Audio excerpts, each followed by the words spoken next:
Pakistan high কমিশনে আজ অর্ডারি cake নিয়ে ঢুকছিলেন একজন। এবার পাকিস্তানের কূটনৈতিক সম্পর্ক অনেকটাই কাটছাট করেছে ভারত। পাক নাগরিকদের 48 ঘন্টার মধ্যে দেশ ছাড়তে বলা হয়েছে, দূতাবাসের সামনে থেকে নিরাপত্তা সরিয়ে দেওয়া হয়েছে। সেই সময় কেকের আবির্ভাব।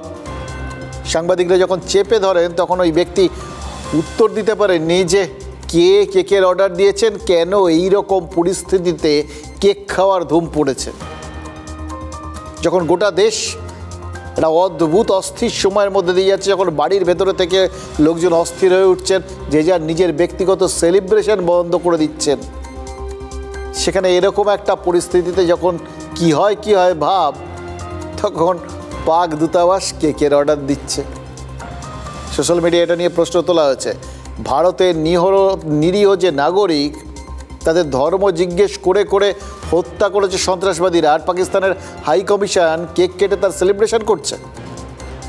অতীতে এই ধরনের অমানবিকতা পাকিস্তানের তরফে তো বারবার দেখা গেছে।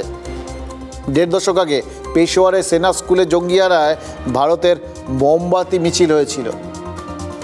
মুম্বাইয়ে জঙ্গি আনার পর সেই পেশোয়ারেই সেলিব্রেশন হয়।